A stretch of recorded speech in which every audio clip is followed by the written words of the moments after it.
Good morning.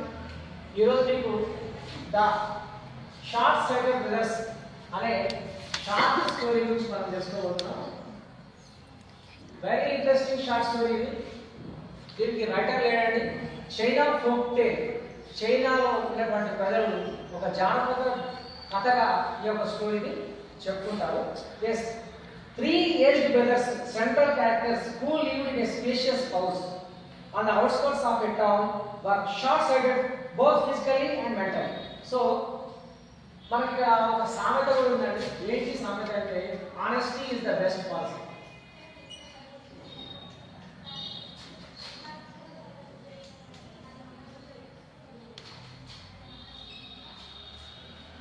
Honesty is the best policy. నిజాయితీ అనేది చాలా ముఖ్యం. ఏ పని చేసినా కానీ మనం నిజాయితీ చేయాలి. నిజాయితీ లేకుంటే ఏం జరుగుతుందని చెప్పడానికి ఈ యొక్క స్టోరీని మనం ఇక్కడ ఉదాహరణ తీసుకుంటాము. ఈ స్టోరీలో 3 షార్ట్ సైటెడ్ బ్రదర్స్ ఉన్నారు. 3 బ్రదర్స్ ఉన్నారు. వారి ఏజ్ బాగానే ఉన్నది. దాంతోపాటు 3 కూడా షార్ట్ సైట్ అంటే కంటి చూపు వారికి తక్కువగా ఉంటుంది. ఎవరు కూడా సరిగా కనపడట. మరి ఈ 3 బ్రదర్స్ కూడా ఎక్కడ ఉంటారు? చైనా అవుట్స్కర్ట్స్ లో నివసిస్తూ ఉంటారు. ఇక వాళ్ళు చూస్తాను కూడా శారీరకంగా కూడా మానసికంగా అంత హెవీ ఏమి ఉండరు. దేవర్ సెల్ఫిష్ అండ్ గ్రీడీ. మనుషులు అంత డెవలప్ అయితే కాలేదు, కానీ ఒకరిని మించిన ఒకరుగా ఉన్నారు. ఒకరికి మించి ఒకరు సెల్ఫిష్ ఉన్నారు. స్వార్థం, గ్రీడీ, పిసినారు. గ్రీడీ, సెల్ఫిష్ ఈ రెండు అస్సలే ఉండకూడదు మనలో. సో ఒకరికి మించినటువంటి ఒక సెల్ఫిష్, ఇంకొకరికి మించినటువంటి గ్రీడీ, ఇట్లా ముగ్గురికి ఈ 2 లక్షణాలు మెండుగా నిండుగా ఉండేవాళ్ళు, ఫుల్గా ఉండేవాళ్ళు. Next, citing their eldest brother's short-sightedness as a reason, one day the eldest brother proposed to manage their family finances. People took advantage of the eldest brother's disability since he could not see how much money he was receiving or giving. So, ఈ short sighted brothers లో first, second, third తీసుకున్నప్పుడు elder brother అయితే, so ఇది first brother, second brother, third brother. So ఇతను youngest brother, ఈ elder brother, ఇతను eldest అవుతాడు, ఇతను ఎల్డర్ అవుతాడు. సో ఈ యంగ్ బ్రదర్ ఎవరైతే ఉన్నాడో థర్డ్ బ్రదర్, ఈ ఇద్దరు బ్రదర్స్ లో ఈ ఫస్ట్ బ్రదర్ ఉద్దేశించి అంటే పెద్దలను ఉద్దేశించి చెప్తున్నాడు. ఈ చిన్నతో చెప్తానా, ఈ పెద్దలకు చూపు సరిగ్గా లేదు. దానివల్ల ఏం చేస్తుందంటే చైనాలో ఉన్న ప్రజలందరూ కూడా డబ్బులు ఇచ్చేటప్పుడు కానీ డబ్బులు తీసుకునేటప్పుడు కానీ అన్నని బాగా మోసం చేస్తూ ఉన్నారు. ఎందుకంటే అన్ననే దీనికి ఫైనాన్స్ ఇన్ఛార్జ్. మన బిజినెస్ ఏదైతుందో ఆ బిజినెస్ కి ఇన్ఛార్జ్ ఎవరున్నారంటే ఫైనాన్స్ ఇన్ఛార్జ్ మన పెద్దగానే ఉన్నారు. కానీ పెద్దగానే అందరూ మోసం చేస్తున్నారు. డబ్బులు ఇచ్చేటప్పుడు తక్కువ ఇస్తారు, తీసుకునేటప్పుడేమో ఎక్కువ తీసుకుంటారు. సో ఈ విధంగా అన్నని మోసం చేస్తున్నారు. కాబట్టి నాలో సలహా ఏంటంటే, అన్నకంటే నా చూపు చాలా బాగుంటుంది థర్డ్ వన్ అంటారు. నేనేం చేస్తానంటే ఈ ఫైనాన్స్ ఇన్ఛార్జ్ నేను తీసుకుంటా, మరి దానికి నాకు అవకాశం ఇస్తారా ఇవ్వాలని చెప్పేసి సెకండ్ బ్రదర్ తోటి థర్డ్ బ్రదర్ తోటి ఈ మాట చెప్పడం జరిగింది. చెప్పేసరికి ఏమంటాడు, he was blind to his own disability, all of them suffered from the same flaw. So ఇతని చూపు సరిగ్గా లేదని చెప్పేసి థర్డ్ బ్రదర్ అంటాడు. కానీ ఈ ఇద్దరు కూడా చూపు సరిగ్గా లేదు అనే విషయం అక్కడ అందరికీ స్పష్టంగా తెలుస్తుంది. They plan to test their own vision by reading the inscription about the doorway of a nearby monastery. Each knew that he could not read it. So, అయితే ఈ ఎల్డెస్ట్ బ్రదర్ ఏమంటే నాకైతే డౌటే, నువ్వు చూపు నాకు సరిగా లేదంటే నీకు కూడా సరిగ్గా కనపడదు కదా, కాబట్టి మనలో మనం ఎందుకు కొట్లాడుకోవాలి? మన చుట్టుపక్కల దగ్గరలో ఒక మొనాస్టరీ అంటే ఒక సన్యాసం ఉండేటువంటి మఠం ఉందని, అక్కడ ఒక మాంక్ ఉంటాడు. మనం మాంక్ అంటే సన్యాసి.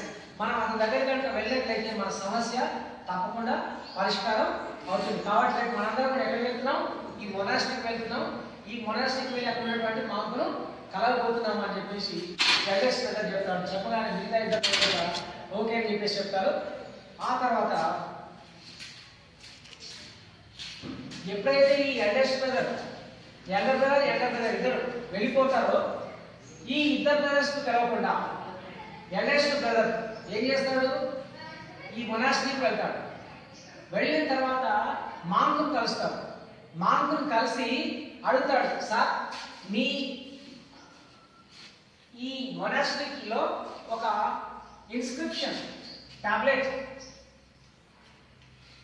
లేదా ఇన్స్క్రిప్షన్ ఇక్కడ ఒక చెక్కముక్క తగిలిస్తున్నాడు కదా సార్ టాబ్లెట్. ఆ టాబ్లెట్ పైన ఇన్స్క్రిప్షన్ అంటే ఏదో అక్షరాలతో రాయబడి ఉంటుందంట.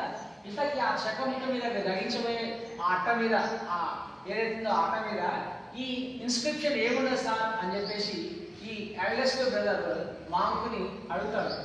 మాంకుని అడిగినప్పుడు ఈ మాంకు ఎల్డెస్ట్ బ్రదర్ కి ఏమని చెప్తారంటే ఇలా చెప్తాడు, be honest at all times. బాబు ఈ ఇన్స్క్రిప్షన్ మీద ఈ ఇన్స్క్రిప్షన్ అంటే టాబ్లెట్ ఏదైతుందో ఈ టాబ్లెట్ మీద ఒక ఇన్స్క్రిప్షన్ ఉంది. ఈ ఇన్స్క్రిప్షన్ అంటే అక్షరాలతో ఏం రాయబడిందంటే be honest at all times అంటే ఎల్లవేళ నిజాయితీగా ఉండు అని ఇక్కడ రాసింది బాబు. ఇదే అని చెప్పేసి ఈ ఎల్డెస్ట్ బ్రదర్ కి మాంక్ చెప్తాడు. So he was very happy at that time because he knew what was there on that inscription. So ఈ ఇన్స్క్రిప్షన్ మీద ఏముంది అనే విషయం ఎల్డెస్ట్ బ్రదర్ ఫస్ట్ బ్రదర్ కి ఆల్రెడీ తెలుసు. సో తెల్లారి ఈ మొనాస్ట్రీకి వచ్చినప్పుడు ఇద్దరికంటే ముందే తనకు ఆ విషయం తెలుసు కాబట్టి అక్కడ పోగానే వెంటనే ఏం చేస్తాడు, ఇది చదివేస్తాడు. దాని ద్వారా ఫైనాన్స్ ఇన్ఛార్జ్ తనకే వస్తుందని చెప్పేసి ఈ ఎల్డెస్ట్ బ్రదర్ అనుకున్నాడు. Next as soon as the eldest brother went away, ఎప్పుడైతే ఈ eldest brother వెళ్ళాడో next the second elder brother arrived. వెంటనే అక్కడికి ఎవరు వచ్చినట్టే ఈ elder brother అంటే రెండో బ్రదర్ వచ్చాడు. he inquired the same thing అంటే ఇప్పుడు మీకు ఏ విషయం అయితే చెప్పానో అదే విషయాన్ని మళ్ళీ ఈ మాంకును సన్యాసిని అడిగాడు. సార్ ఇక్కడ ఈ ఇన్స్క్రిప్షన్ మీద టాబ్లెట్ ఇక్కడ టాబ్లెట్ ఉంటుందట, టాబ్లెట్ పైన ఇన్స్క్రిప్షన్ ఉంటుంది. ఆ ఇన్స్క్రిప్షన్ మీద ఏం రాసి ఉంటుంది సార్ అనగానే B honest at all times అని రాసి ఉంటుంది బాబా అని చెప్పాడు. సార్ దీంతో పాటు చుట్టుపక్కల ఏమైనా డెకరేషన్ లాంటి ఏమైనా ఉందా అంటే ఎస్ దీని చుట్టూ ఇట్లా ఫ్లవర్ డెకరేషన్ బాబు అని చెప్పేసి చెప్పాడు. సో సెకండ్ బ్రదర్ కి రెండు విషయాలు తెలిసిపోయాయి. ఒకటేమో ఇన్స్క్రిప్షన్ మీద ఉన్నటువంటి అక్షరాలు, సెకండ్ థింగ్ ఏంటంటే ఫ్లవర్ డెకరేషన్. ఈ విధంగా చుట్టూ ఫ్లవర్ డెకరేషన్ అనే విషయం కూడా సెకండ్ బ్రదర్ తెలిసిపోయింది. He was very happy in comparing with eldest brother. Eldest brother తో పోలిస్తే ఈ ఎల్డర్ బ్రదర్ చాలా హ్యాపీగా ఉన్నాడు. Because he new two things. అతను రెండు విషయాలు తెలుసు కాబట్టి he was very happy. With that happiness he left that place. So అదే హ్యాపీనెస్ తోటి అతను ప్లేస్ ని వదిలిపెట్టి వెళ్ళలేదు. As soon as the second brother went away, ఎప్పుడైతే సెకండ్ బ్రదర్ అక్కడి నుంచి వెళ్ళాడో the third brother that means the youngest brother arrived there. ఎప్పుడైతే సెకండ్ బ్రదర్ అక్కడి నుంచి వెళ్ళాడో వెంటనే అక్కడికి ఎవరు వచ్చాడు, థర్డ్ యంగెస్ట్ బ్రదర్ వచ్చాడు. He too enquired about the inscription. ఆ ఇన్స్క్రిప్షన్ ఏంటి అని అడిగాడు. And about the border, flower border గురించి కనుక్కున్నాడు. And was there any writing on that inscription around that border. So ఈ ఇన్స్క్రిప్షన్ చుట్టుపక్కల ఏమైనా ఇంకా ఏదైనా రైటింగ్ ఉందా, లేకపోతే ఈ బార్డర్లో ఇంకా ఏమైనా రైటింగ్ ఉందా అని చెప్పేసరికి yes there is also one more name that is donor's name. Donor's name అది ఈ ఇన్స్క్రిప్షన్ ఎవరైతే ఇవ్వడం జరిగిందో, డొనేట్ చేయడం జరిగిందో, ఆ డొనేట్ చేసిన వ్యక్తి యొక్క పేరు ఉన్నది. ఏంటి ఆ డోనర్స్ నేమ్ ఏంటంటే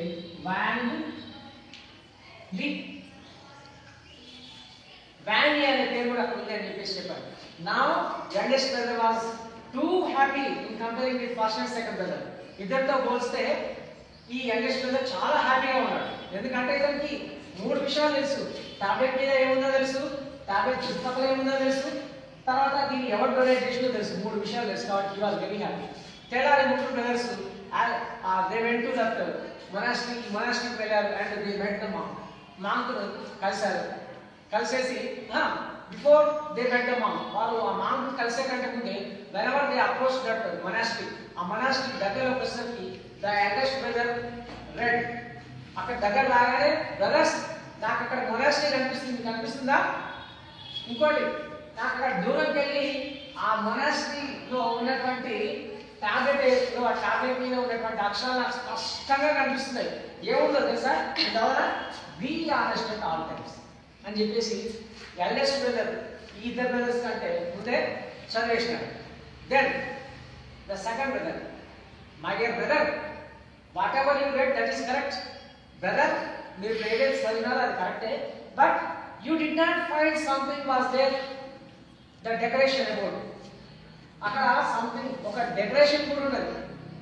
ఆ డెకరేషన్ గురించి నీకు కనపడలేదు. నీకు తెలుసా ఆ డెకరేషన్ ఏంటంటే decoration was there any decoration? Decoration కూడా ఉంది అక్కడ. డెకరేషన్ లేదే అని చెప్పేసరికి no brother, there is also a decoration, that is flower decoration. ఈ టార్గెట్ చుట్టూ కూడా ఏముంది? ఫ్లవర్ డెకరేషన్స్ అని చెప్పేసి సెకండ్ ఎల్డర్ బ్రదర్ చదివాడు. ఇక ఫైనల్లీ యంగెస్ట్ బ్రదర్.